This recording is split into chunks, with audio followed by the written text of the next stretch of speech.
get that good lighting. Let me get that good lighting. Okay, let me get that good lighting. Yes, yes, yes. No further ado. Okay. What is up, YouTube? It's your boy Mo.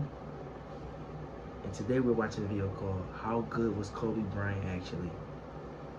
Now, no further ado, we just gonna get to the video. Let's get it, boy. First of all, we missing headphones. I'll be right back. We back. Snap your finger. Let's get it. Bryant for winning over everything. He was an asshole, a hopeless romantic, and an obsessive maniac. But how good was he actually? Early life and road to the NBA. Kobe's dad may have been a millionaire, but this didn't make Kobe's life easy. Like Will Smith, Kobe was born in Philadelphia, and his father, Joe Jellybean Bryant, played for the 76ers. After 8 years in the NBA, Jellybean moved his family to Italy to play basketball abroad. Kobe was just 6 years old, and he didn't speak a lick of Italian. Switching schools every time his father changed teams didn't help. And the cherry on top, he was the only black kid at all of them. This shaped Kobe as a person and a player. Struggling to fit in, he always gravitated towards basketball. He learned to play in isolation for hours. Basketball became his safe space, and where he could prove himself against the kids who didn't accept him. When he wasn't playing, he watched NBA games on VHS and dreamt of becoming an NBA player. When Kobe was 13, Bryant's family returned to Philadelphia. Once again, he was alienated because he didn't know American slang. He would silence those who teased him on the basketball court. Bryant was obsessive about the game from a very early age and worked on his basketball skills tirelessly. As an upperclassman, he played all 5 positions for Lower Merion High School and averaged 31 points, 11 rebounds, 6 assists, and 4 blocks. Senior year, he led Lower Merion to their first state championship in 53 years and was named Naismith High School Player of the Year and a McDonald's All-American. There was a huge hype about where he'd go to college. Then, Kobe surprised everybody. Bryant organized a press conference and announced that he would skip college and take his talents to the NBA. Kobe was just the 6th player in history to go to the NBA directly from high school, so naturally, NBA executives were reluctant to draft him. But after he destroyed Michael Cooper in practice, Lakers GM Jerry West knew that he was watching the best pre-draft workout he'd ever seen, and that Kobe was the best player in the 1996 draft. West was so determined to draft Kobe that he finessed the Charlotte Hornets into drafting Bryant and trading him to LA for Vlade Divac. Brash youngster. I'm Kobe Bryant, and I'm not going to get punked by anybody. That was the first thing Kobe said at his first training camp practice. He let the other Lakers know he's no ordinary rookie, even as a skinny young kid. First off, my thing is this: how did you not know that you was basically like they fucked you over, bro? How did you not know that? That's my thing. Like, I'm really trying to like all y'all really messed up that didn't draft the best players in 1996, bro. I'm gonna just be real with you. You could have got Kobe. Who else was in there? I think it was Tim Duncan, bro.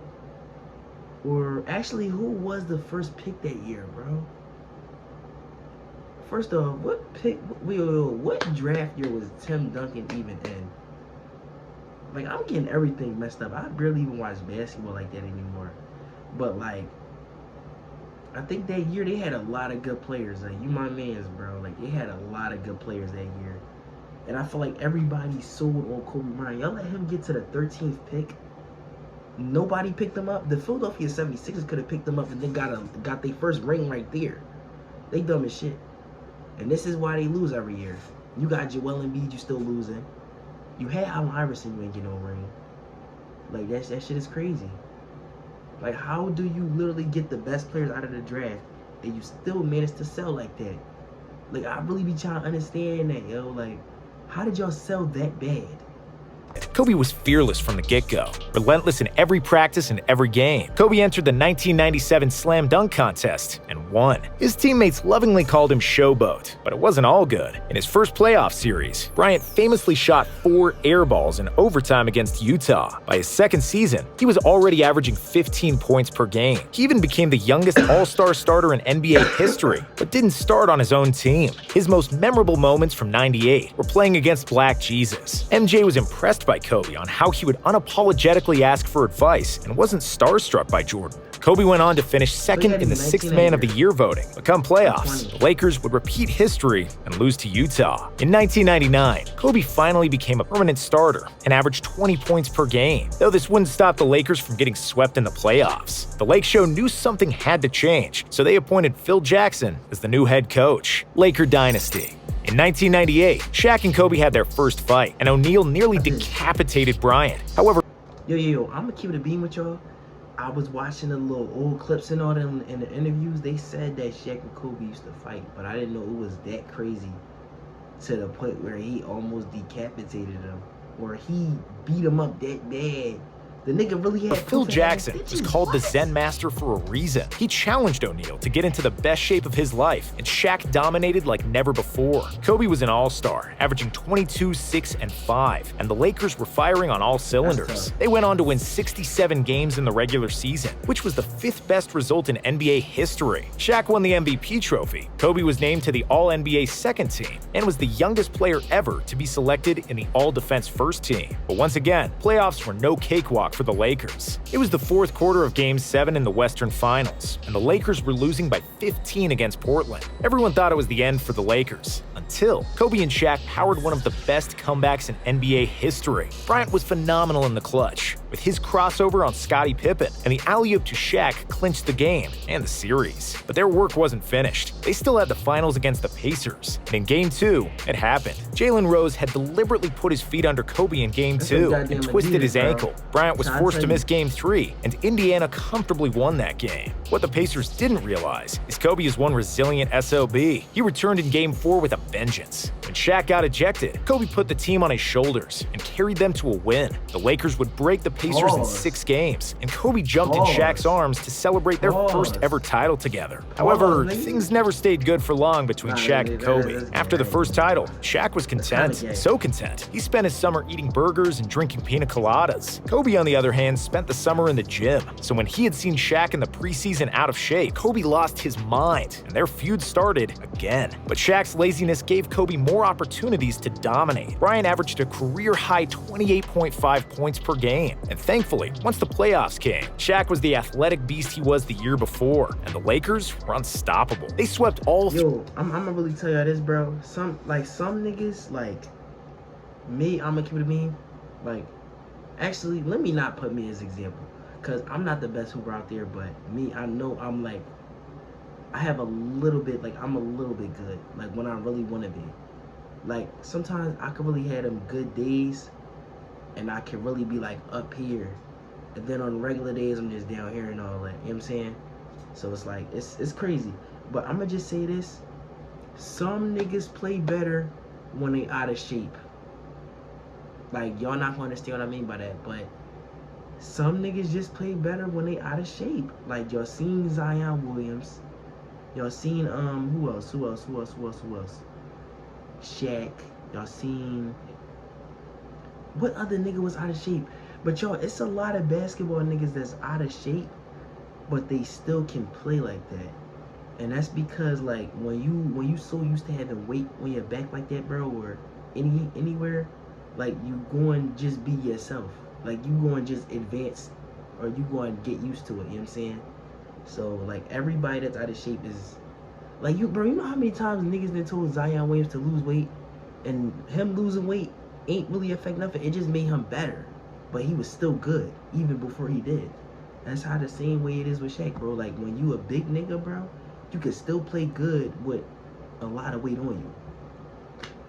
3 series in the Western Conference. Who would stop them from doing the same in the finals? Well, he was small, but he was a problem. His name was Allen Iverson. AI mercilessly dropped 48 in the Staples Center, stepped over Tyronn Lue, and won Game 1 for the Sixers. But Shaq and Kobe took AI's disrespect personally, and they couldn't let that slide. The Lakers came back and won the next 4 games to clinch their 2nd consecutive title. Their 15-1 playoff run was the best in history, until 2017, when the Warriors went 16-1. In 2002, Kobe led the Lakers in assists, and he averaged 25 per game. Mamba made the first All-NBA team for the first time in his career, plus the first team All-Defense. He also won the All-Star Game MVP, and the Lakers continued to dominate the opposition until they reached the conference finals in the Sacramento Kings. The Kings were the best team throughout the season, and Chris Webber was playing at the MVP level. The Kings took a 3-2 lead in the series, and to be honest, they would have probably won Game 6 too, had it not been for one of the worst refereeing jobs in NBA history. The refs stole that win for the Lakers, but LA won Game 7 fair and square. In the finals, they quickly dismantled the Nets in 4 games. Shaq was the finals MVP for the 3rd time in a row, and Kobe became the youngest player ever with 3 championships.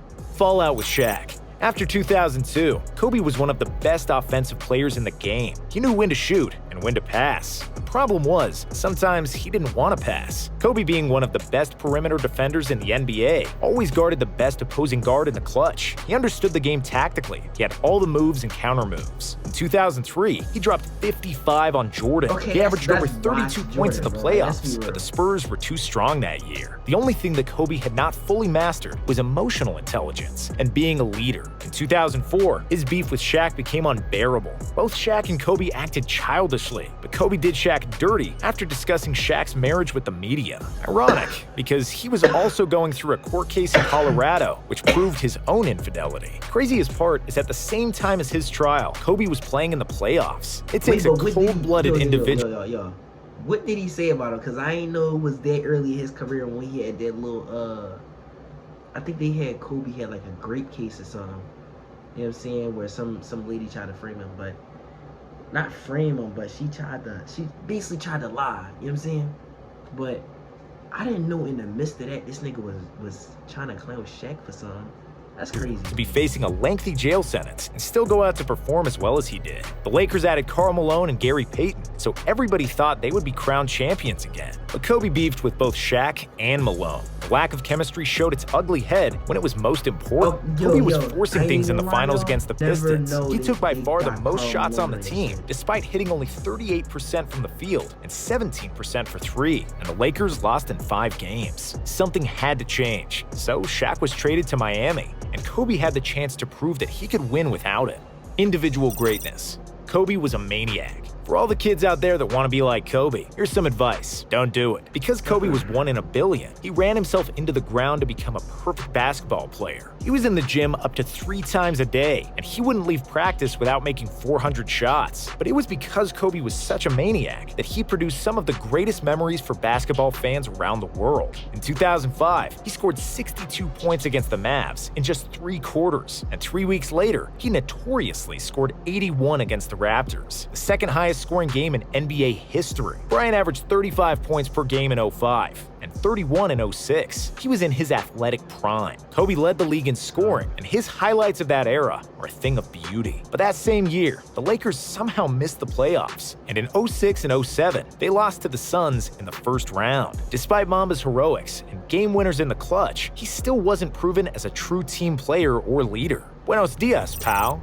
Kobe's selfishness almost got him traded to Detroit during the 2007-2008 season, but that fell through, and instead, the Lakers traded for Pau Gasol, one of the best European players ever. With the additions of Gasol, Trevor Ariza, and the emergence of Andrew Bynum, the Lakers finally became championship contenders again. LA clinched the #1 seed, and Mamba was named the regular season MVP. They dominated the West and made it to the finals against the Boston Celtics. With Tom Thibodeau, a defensive mastermind, and his revolutionary ice defense, the Celtics would load up defenders on Kobe in the finals, forcing Bryant to get rid of the ball or take tough shots against multiple defenders. Kobe was the best player in the world at the time, but Boston had a better team that season, and the Celtics won in 6 games. After winning the 2008 Olympics with Team USA against Spain, Kobe left the gold medal in front of Pau Gasol's locker to rile him up for the season. He needed Pau to be aggressive. He played similar tricks on other teammates, and was finally learning to be a leader. Kobe took it upon himself to hang out socially and bond with his teammates to learn what made them tick. He now knew he couldn't win the title by himself. In 2009, Bryant was playing the best and most mature basketball of his life. He led the Lakers to win the championship and earned the Finals MVP award. In 2010,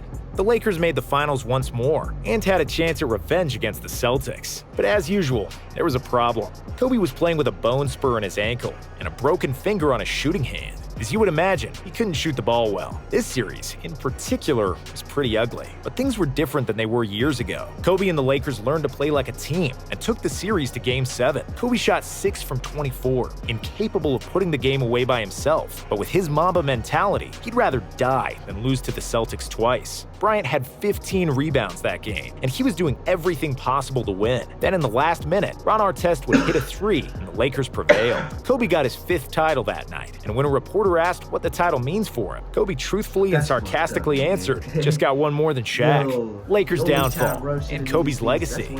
In 2011 and 2012, Kobe was still his usual self, scoring and trying to win the title at any cost. But the Lakers were once again struggling. So in 2013, they traded for Dwight Howard, and Howard was a terrible fit. It was obvious that Kobe's athleticism was slowly fading. Then, as if things weren't already bad enough, it happened. Kobe snapped his Achilles, the most devastating injury in basketball. Kobe made his 2 free throws and walked himself off the court like a boss. Frustrated, he cried in the locker room, but he was still determined to come back stronger. Thing is, even with the Mamba mentality, after the Achilles came the knee injury. After the knee, it was the shoulder. Kobe was getting older, and in 2016, it was obvious that he couldn't do it anymore. Everything was hurting. That's when Kobe wrote Dear Basketball, his love letter to the sport. It was the best retirement announcement in the history of sports. He opened a door into his beautiful and deep personality, which only a few people knew existed. Kobe had finally let his guard down for the first time in his life. He was no longer an asshole. He was kind. He was jovial. He was giving. The whole NBA gave him a retirement tour and honored his legacy to the game of basketball. Bryant sucked for the majority of that season. I think he dunked the ball maybe once that year. But in the final game of his career, against an opponent who was fighting for a playoff spot, Kobe played one of the best games of his career. This mother effer dropped 60. He literally made every shot in the clutch, with almost no lift in his legs. And just like Jordan inspired him, I ain't gonna lie, y'all.